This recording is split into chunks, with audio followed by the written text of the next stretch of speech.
Иргэн шинэ жилийн баярын амттан зоогоо эд бэлдэж худалдааны төвөд ачаал ихтэй байна. Бид худалдаачдаас арилжаа намаа хэр ашигтай байгааг болон гочлон иргэд ямар бүтээгдэхүүн худалдаа авч байгааг тодруулсан юм а. Худалдагчид энэ жил иргэдийн худалдаа авах чадвар муудсантай холбоотойгоор ашиг орлого эрс багассан талаар ийхүү ярьж байна. Бичлэгтэй сайн мэдхгүй. Одоо өнөөдөр гайг болох байлгүй. Орлого ер нь хэр байна?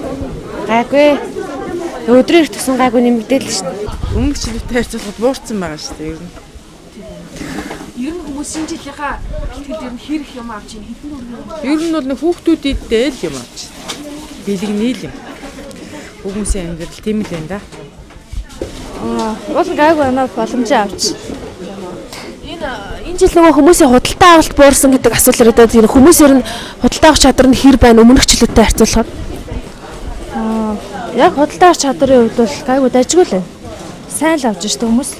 Харин худалдаа авагчид энэ жил хүнсний бүтээгдэхүүнийн үн харьцангуй нэмэгдсэн байгаа ч баяраа сайхан нэмэгдэх нь бол мөн хайрлахгүй аль болох элбэг ширээцхийг хичээж байгаа гэлээ. Нэг 250 орчим минийх бол одоо тийм л байх пост. Гээ одоо яг л зохицол байж тах шиг байна шүү дээ. Ер нь урдгаас бол арай нэмэгдсэн л дээ. Тэгээд яг хөө тэгэл ямар ч нэмэгдсэн одоо ямар ч багсан тэгэл хүн бол тэгэл шинэ жилээ хийх болох дээр заавал авч таарна л да. Шинэ жилийн ширээгээр нь хэдэн төгрөгөөр чимэглэх боломжтой юм шиг хэдээс хэдэн төгрөг нь багт. За аригт орсоо оруулах юм бол нарийн үнэтэй болох байх.